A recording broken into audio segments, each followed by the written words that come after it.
चंद्रप्रभा राज्य बहुत समृद्ध था। ऊंचे ऊंचे महल, सोने से जड़े दरवाजे और हर समय शहनाइयों की गूंज।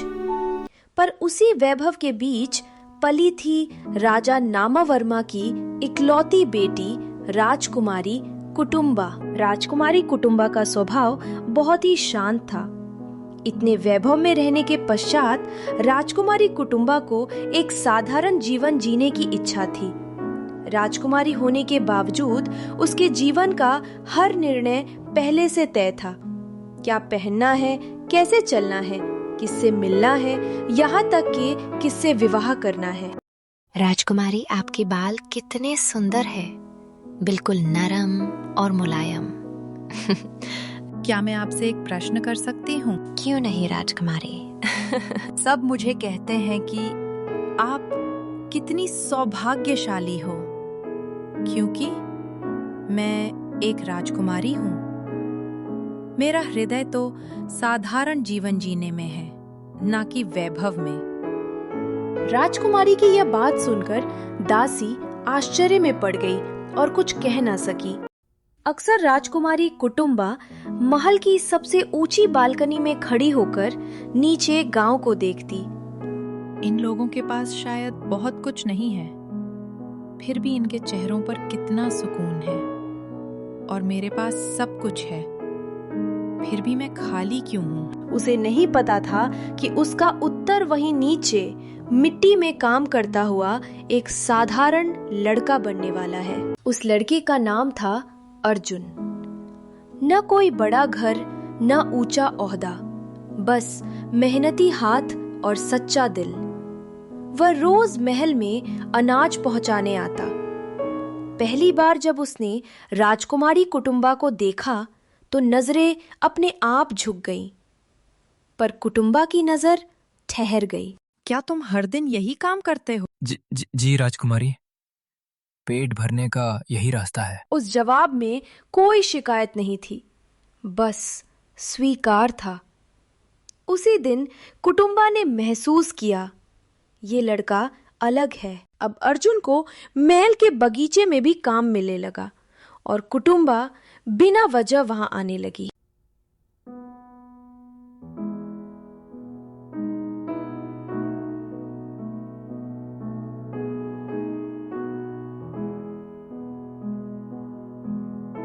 एक दिन राजकुमारी एकांत में बैठकर कुछ सोच रही थी।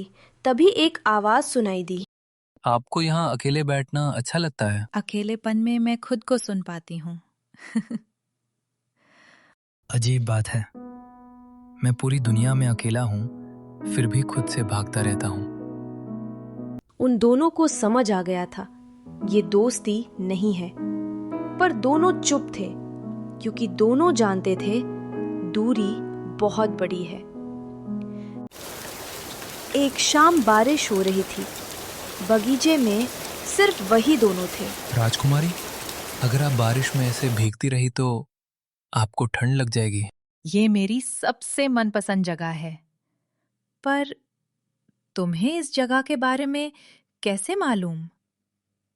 अर्जुन ने मुस्कुराते हुए कुछ नहीं कहा। तभी कुटुम्बा ने कहा, अगर कोई ऐसा हो जिसे चाहो पर पा ना सको, तब क्या करना चाहिए? अर्जुन की सांस अटक गई। अर्जुन कठोर बनते हुए, तब उसे भूल जाना चाहिए राजकुमारी। और अगर दिल ना माने तो फिर क्या करना चाहिए? तो दिल को तोड़ना पड़ता है, क्योंकि कुछ प्रेम किस्मत में नहीं होते। प्रेम का अर्थ केवल साथ रहना ही नहीं, बल्कि त्याग भी है। उस दिन पहली बार दोनों ने अपने प्रेम को पहचान लिया और उसी दिन उसे दफना भी दिया। रात के समय अर्जुन अपने कमरे में लेटकर कुछ सोच रहा था। आखिर मेरी किस्मत भी कैसी है? मैं तो चाह कर भी कुछ करने के योग्य नहीं ना। तो मेरे पास खुद का घर है ना, तो मेरे पास धन है। मैं तो ये बात किसी से कह भी नहीं सकता। आखिर मैं करूं तो क्या करूं? सब सोचते सोचते अर्जुन सो गया।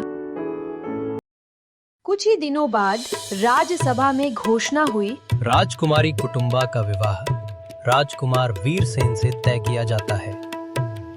महाराज, ये तो बहुत खुशी की बात है। आज हम बहुत खुश हैं। इसी खुशी में पूरे राज्य में लड्डू बंटवा दिया जाए। महल खुश था, पर कुटुंबा भीतर से टूट गई। कुटुंबा ने विरोध नहीं किया, बस चुप हो गई।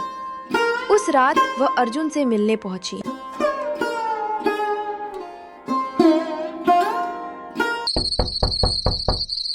कौन है बाहर? मैं हूँ राजकुमारी कुटुंबा। अरे राजकुमारी कुटुंबा, आप इतनी रात को यहाँ, सब ठीक तो है ना? कुटुंबा रोते हुए, मैं राजकुमारी हूँ, फिर भी आज खुद को बचा कारण तुम यहाँ से जा रहे हो ना? राजकुमारी कुटुंबा, कृपया इस प्रकार ना रोए। आप महलों की राजकुमारी हो, हमारे जैसे साधारण इंसान के लिए रो रही हो। कृपया इस प्रकार ना रोए। मैं आपको बचाने के लिए ही यहाँ से जा रहा हूँ। तो तुम चले जाओगे? क्योंकि अगर मैं रुका तो आपका जीवन रुक जाएगा, और मैं कभी नहीं चाहता कि आपको मेरे कारण कष्ट हो। मुझे क्षमा कर दीजिएगा।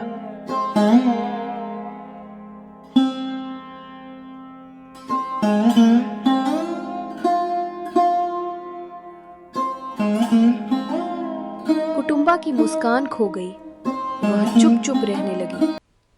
राजा रानी राजकुमारी की ऐसी हालत देखकर चिंतित रहने लगे। एक दिन राजा ने राजकुमारी से पूछा, बेटी, क्या तुझे कोई दुख है? तुम पहले की तरह खुश नजर नहीं आती हो। ऐसी कोई बात नहीं है पिताजी। परंतु राजा को इस बात से संतुष्टि नहीं हुई। राजा ने भी निश्चय कर लिया था कि वह असल कारण को जानकर ही रहेंगे। कुटुंबा खाली बगीचे में तुम गए बिना ये जाने कि तुम्हारे बिना मैं अधूरी हूँ। तुम कहाँ गए अर्जुन? राजा ने छिपकर राजकुमारी कुटुंबा की सारी बातें सुन ली। अपने कक्ष में चिंतित अवस्था में बैठे थे। महाराज, आज आप बहुत ही चिंतित नजर आ रहे हैं। लगता है अब समय आ चुका है। आज आपको भी वास्तविकता को जान जाना चाहिए, जिस बात को हमने इतने वर्षों तक छुपा के रखा। रानी चौंक गई और बोली, आखिर ऐसी कौन सी बात है जो आपने हमें आज तक नहीं बताई? बात हमारी बेटी से संबंधित है। जब राजकुमारी कुटुंबा 5 वर्ष की थी, तब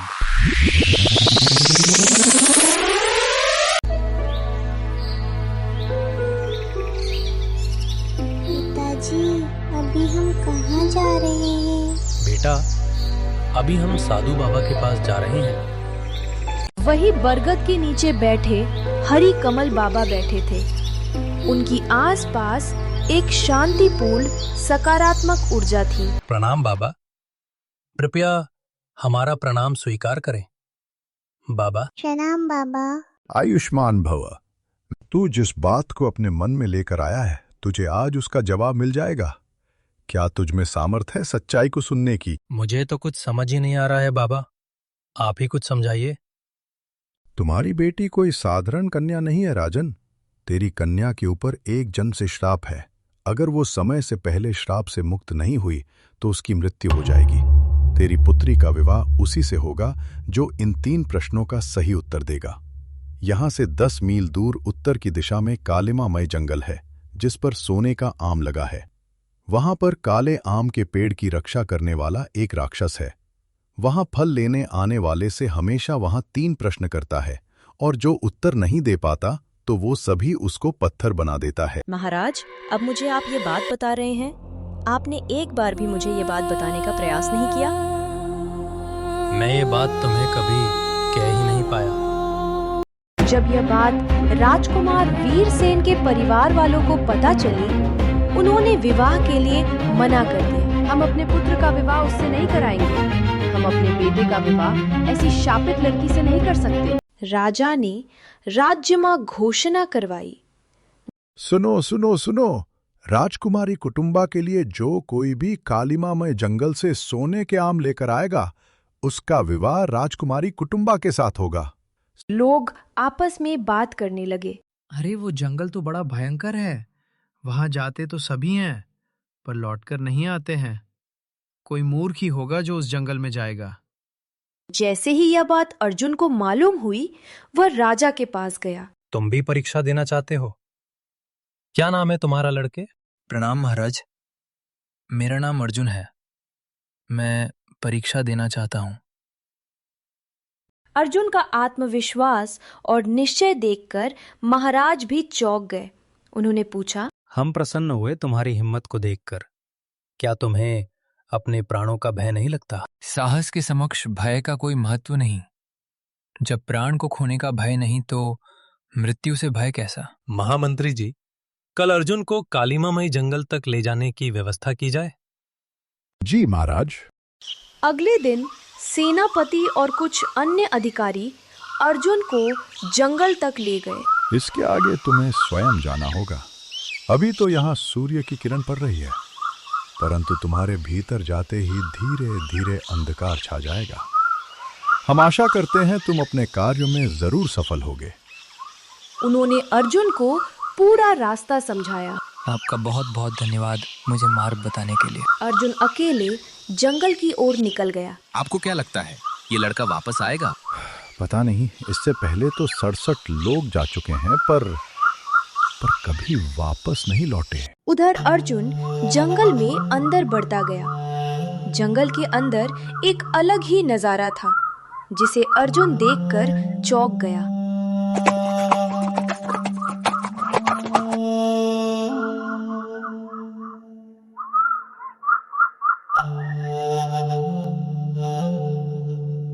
उधर अर्जुन जंगल में अंदर बढ़ता गया। अर्जुन ने दूर से देखा कि एक अलग पेड़ नजर आ रहा है। जैसे ही अर्जुन पेड़ के समीप पहुंचा, एक बड़ा सा राक्षस प्रकट हो गया।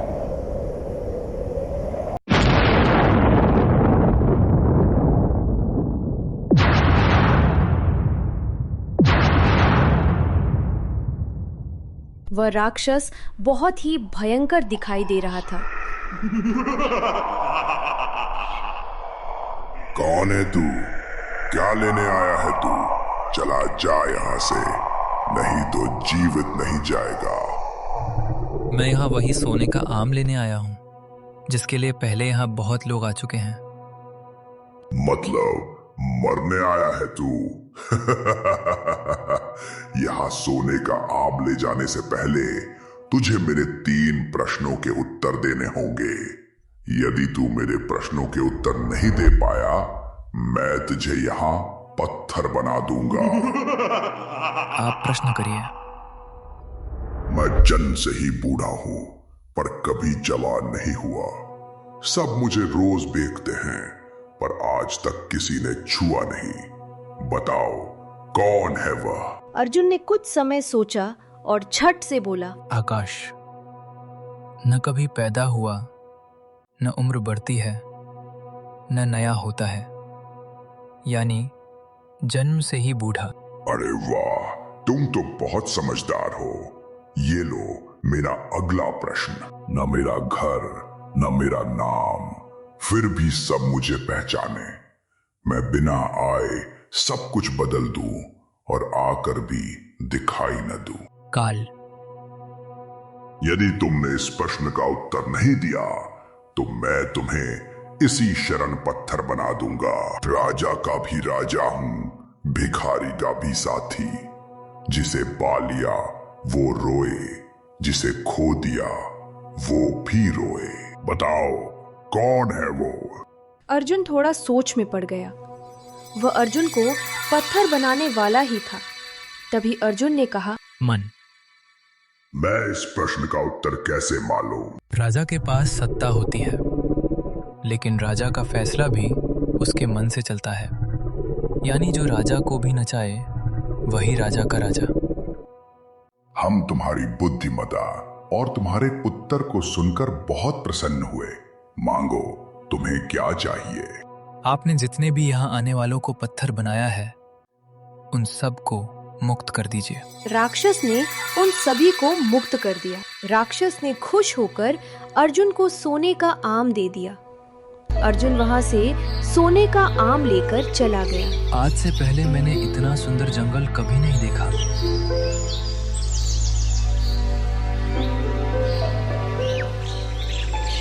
जैसे ही अर्जुन जंगल के बाहर निकला, कई सारे लोग जंगल के बाहर बैठे हुए थे। वो देखो, अर्जुन आ गया। तुम वही हो ना जिसने हमें उस राक्षस से हमें बचाया? उस राक्षस ने हमें जंगल के बाहर छोड़ दिया था। मेरा इसमें कोई हाथ नहीं, ये सब तो उनका आशीर्वाद है, जिसके कारण मैं आज यहाँ पर खड़ा हूँ। फिर वो सभी वहां से निकल गए। वही राजकुमारी ने बिल्कुल खाना पीना छोड़ दिया और अकेली उदास रहती थी। अरे वो लड़का सोने का आम लेकर आ गया। बधाई हो, बधाई हो। जल्दी से महाराज को सूचना दीजिए। क्या अर्जुन आ गया?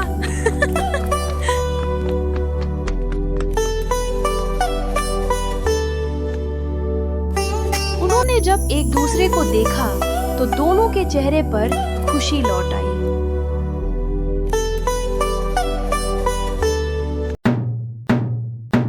अर्जुन ने राजा को पूरी घटना बताई। हमें लगा कि तुम भी वापस कभी लौट कर नहीं आओगे। हम तुम्हारी साहस और तुम्हारी बुद्धिमत्ता की सराहना करते हैं। बेटी कुटुंबा, इधर आओ।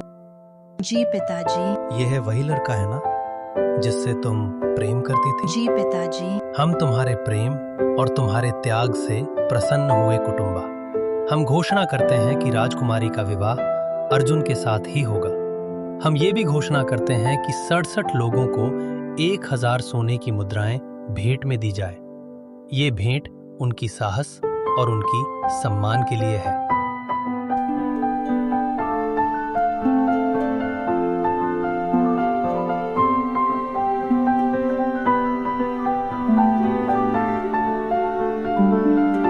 Thank you for watching.